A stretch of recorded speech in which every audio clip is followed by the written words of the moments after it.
Om Swastiastu. Bapak Guru yang kami hormati, dalam kesempatan kali ini kami akan mempresentasikan materi agama Hindu dengan tema yaitu kebudayaan, prasejarah, dan sejarah agama Hindu di dunia. Sebelum itu, izinkan kami untuk memperkenalkan diri masing-masing. Perkenalkan, nama saya Gusti Made Prayoga Dinata, nomor absen 7 dari kelas 12 MIPA 2. Om Swastiastu. Perkenalkan, nama saya Igede Putu Danikus Mayakiana, nomor absen 3 dari kelas 12 MIPA 2. Om Swastiastu. Perkenalkan, nama saya Gusti Murawagus dari Pramurawan, absen 8 dari kelas 12 MIPA 2. Perkenalkan, nama saya Imadirustu Darmayasa, no absen 10 dari kelas 12 MIPA 2. Om Swastiastu. Perkenalkan, nama saya Ibu Dipta Pramana, nomor absen 12 dari kelas 12 MIPA 2. Perkenalkan, nama saya Ibu Ferian Rizaldi, nomor absen 13 dari kelas 12 MIPA 2. Baik, langsung saja kami akan mulai presentasi dimulai dari teman kami.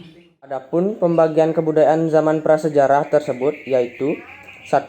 Zaman batu tua atau Paleolitikum merupakan kebudayaan tertua dengan hidup berpindah-pindah atau nomaden, dikenal dengan sebutan kebudayaan Pacitan dan kebudayaan Ngandong. Tahun 1935, di daerah Pacitan ditemukan sejumlah alat yang dinamakan kapak genggam disebut chopper atau alat penetak. Asal kebudayaan Pacitan adalah Trinil, yaitu dari lapisan Pleistocene tengah, tempat ditemukannya Pithecanthropus erectus, yaitu manusia pertama dan tertua di Indonesia atau kebudayaan Pacitan. Di sekitar daerah Ngandong dan Sidorejo dekat Ngawi, Madiun ditemukan alat-alat dari tulang yang disebut kapak genggam. Di dekat Sangiran dan di Sulawesi Selatan ditemukan alat kecil yaitu flex. Berdasarkan penelitian alat-alat tersebut, berasal dari lapisan Pleistocene atas merupakan hasil kebudayaan Homo soloensis dan Homo wajakensis, sehingga dapat dikatakan kehidupan manusia pada zaman Paleolitikum masih dalam tingkatan berburu dan mengumpulkan makanan atau food gathering, dan diperkirakan telah mengenal sistem penguburan untuk anggota kelompoknya yang meninggal. Selanjutnya, zaman Batu Madya atau Mesolitikum. Pada zaman Mesolitikum, manusia sudah hidup menetap di gua-gua atau tepi pantai, sehingga diperkirakan kehidupannya masih berburu dan menangkap ikan. Tapi, sebagian sudah mengenal bercocok tanam. Kebudayaan zaman Mesolitikum di Indonesia diperkirakan berasal dari daerah Tonkin di Hindia belakang. Peninggalan atau bekas kebudayaan Indonesia zaman Mesolitikum banyak ditemukan di Sumatera, Jawa, Kalimantan, Sulawesi, dan Flores. Pada zaman ini, mereka menggunakan peralatan kapak pendek, kapak Sumatralit atau pebble, mata panah, dan alat-alat dari tulang serta flex. 3. Zaman Batu Baru atau Neolitikum. Zaman Neolitikum merupakan zaman yang menunjukkan bahwa manusia pada umumnya sudah mulai maju dan telah mengalami revolusi kebudayaan. Kehidupan yang sudah menetap sehingga dapat bercocok tanam dan mulai beternak. Dari peninggalan zaman Neolitikum, yang bercorak khusus dapat dibedakan menjadi dua yaitu 1. Kapak persegi, agak melengkung dan diberi tangkai. Yang termasuk kapak persegi adalah kapak bahu. 2. Kapak lonjong, penampangnya berbentuk lonjong dan kapaknya bulat pada bagian ujung agak lancip. Kapak lonjong banyak ditemukan di Irian. 4. Zaman logam. Zaman logam dalam prasejarah terdiri dari zaman tembaga, perunggu, dan besi. Di Asia Tenggara, termasuk Indonesia, tidak mengenal zaman tembaga, sehingga langsung ke zaman perunggu. Adapun kebudayaan Indonesia pada zaman logam terdiri dari kapak corong, nekara, yaitu semacam berumbung yang bagian tengah berpinggang dan bagian atas tertutup terbuat dari perunggu. Selain itu, terdapat perhiasan seperti kalung, anting, gelang, cincin, dan manik-manik yang terbuat dari kaca, serta seni menuang patung. Dongson adalah sebuah daerah Tonging, Tiongkok yang dianggap sebagai pusat kebudayaan perunggu Asia Tenggara, sehingga disebut juga kebudayaan Dongson. Di Indonesia juga tidak terdapat zaman besi, sehingga zaman logam di Indonesia adalah zaman perunggu. Selanjutnya dilanjutkan oleh teman saya. Zaman batu besar atau Megalitikum. Zaman Megalitikum berkembang pada zaman logam, namun akarnya pada zaman Neolitikum. Disebut Megalitikum karena kebudayaannya menghasilkan bangunan atau barang dari batu yang besar seperti menhir, yaitu tiang atau tugu sebagai tanda peringatan terhadap arwah nenek moyang. B. Dolmen digunakan sebagai tempat meletakkan sesajen. C. Sarkofagus berupa kubur yang berbentuk seperti kerangka atau lesung yang mempunyai tutup. D. Kubur batu, peti mayat yang terbuat dari batu. E. Pundak berundak, bangunan pemujaan. Dan yang F. Arca, patung-patung nenek moyang. Pada kebudayaan megalitikum mempunyai kepercayaan akan alam pikir yang berdasarkan pemujaan terhadap arwah nenek moyang. Sejarah agama Hindu di dunia. Untuk pertama kali agama Hindu memulai berkembang di lembah sungai Sindhu di India. Para resi menerima wahyu dari Sang Hyang Widi dan diabadikan ke dalam bentuk kitab suci Weda. Agama Hindu dalam bahasa Sanskerta disebut Sanatana Dharma, yaitu kebenaran abadi, dan Vaidika Dharma, yaitu pengetahuan kebenaran.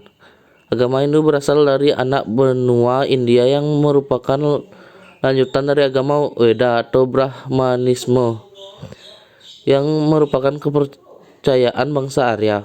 Perkembangan agama Hindu di India. Terhitung sejak ribuan tahun lalu, India telah dikenal oleh berbagai macam bangsa di dunia. Sekitar tahun 3000 sampai 1500 sebelum Masehi, kebudayaan Mohenjo-daro dan Harappa atau bangsa Dravida sedang suburnya. Datanglah bangsa Arya menyerang India dan menghasilkan hasil kebudayaannya, sehingga terjadi pencampuran kebudayaan atau kebudayaan asli Dravida India dengan bangsa Arya atau Kaspia, sehingga muncullah kebudayaan Weda. Menurut catatan yang ada menyatakan bahwa sejarah perkembangan agama Hindu di India berlangsung sangat panjang, dikelompokkan sebagai berikut: zaman Weda, zaman Brahmana, dan zaman Upanishad. 1. Zaman Weda. Pada zaman Weda dimulai pada waktu bangsa Arya berada di Punjabi, lembaga sungai Sindhu, sekitar 1500 sampai 600 sebelum Masehi.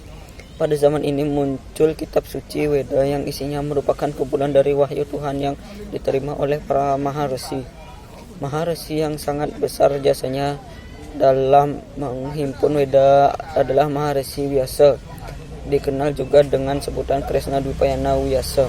Beliau mengkodifikasi kitab Weda menjadi Caturveda Samarta dibantu oleh siswanya yaitu Maharsi Paila sebagai penyusun kitab suci Rigveda Samhita, Maharsi Wisamayana sebagai penyusun kitab suci Yajurveda Samhita, Maharsi Jaimini sebagai penyusun kitab suci Samaveda Samhita, Maharsi Sumantu sebagai penyusun kitab suci Atharvaveda. Zaman Brahmana.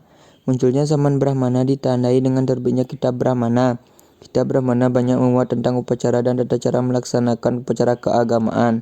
Pada zaman Brahmana, pelaksanaan upacara yajna dipandang sebagai sesuatu yang sangat penting, sehingga sangat didominasi dengan pelaksanaan upacara. Untuk memudahkan pelaksanaan upacara yajna, maka dibuatlah kitab penuntun yaitu Kalpa Sutra.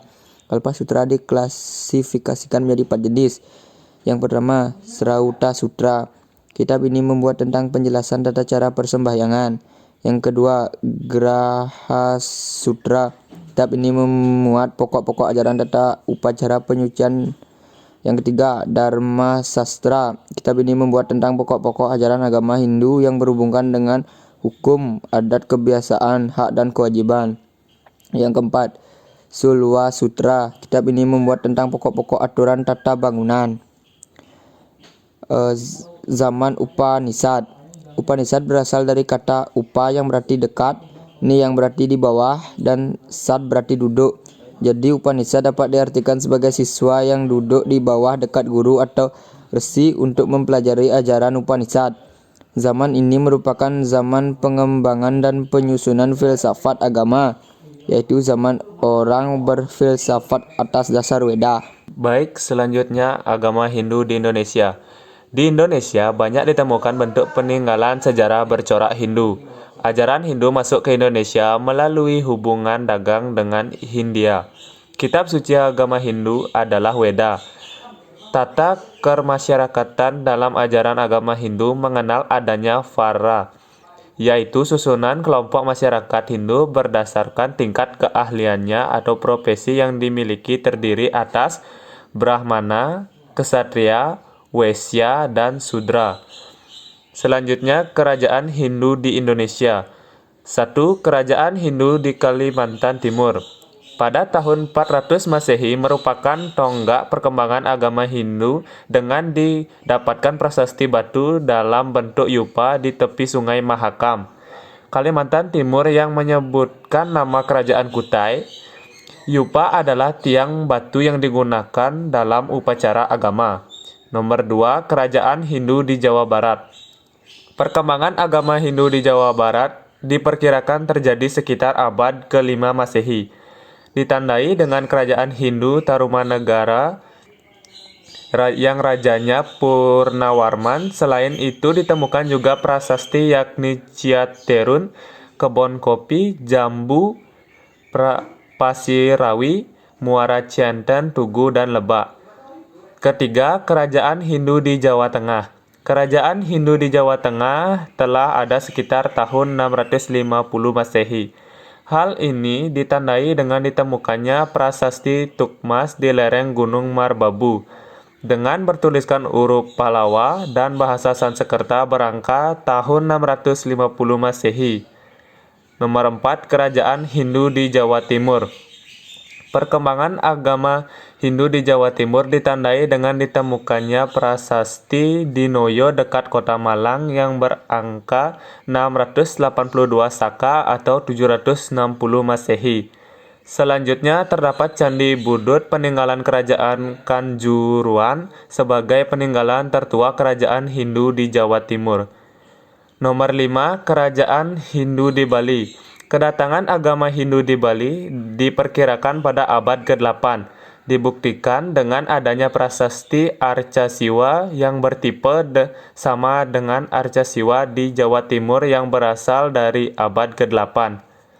Kemudian ada prasasti Blanjong berisi tulisan berbahasa Bali kuno dan bahasa Sanskerta. Menurut uraian lontar di Bali, Empu Kuturan sebagai pembaharu agama Hindu di Bali dengan adanya pemujaan melalui Kayangan 3, Kayangan Jagat, Sadkayangan, dan Sanggah Kemulan. Dan pada masa Watu Renggong, kehidupan agama Hindu mencapai zaman keemasan dan datangnya Dang Hyang Nirarta atau Dwi Jendra kembali pada abad ke-16. Jasa beliau sangat besar di bidang sastra, agama, dan arsitektur. Demikian pula dengan bangunan tempat suci seperti Pura Rambut Siwi, Peti Tengat, dan Dalam Gandamayu Klungkung. Perkembangan selanjutnya, setelah runtuhnya kerajaan di Bali, kehidupan keagamaan tempat mengalami kemunduran. Namun, mulai tahun 1921, berbagai usaha pembinaan muncul. Kemudian, pada tanggal 17 sampai 23 November 1961, umat Hindu berhasil menyelenggarakan Dharma Asmara para Sulinggih di Campuan Ubud yang menghasilkan piagam Campuan Ubud yang merupakan titik awal landasan pembinaan umat Hindu. Perkembangan dan kemajuan selanjutnya tentu terjadi seirama dengan perkembangan dan kemajuan Negara Kesatuan Republik Indonesia dan dunia pada umumnya. Sekian presentasi dari kelompok 1. Apabila ada kesalahan yang disengaja maupun tidak disengaja, saya mohon maaf. Saya tutup dengan para mesanti. Om Santi Santi Santi Om.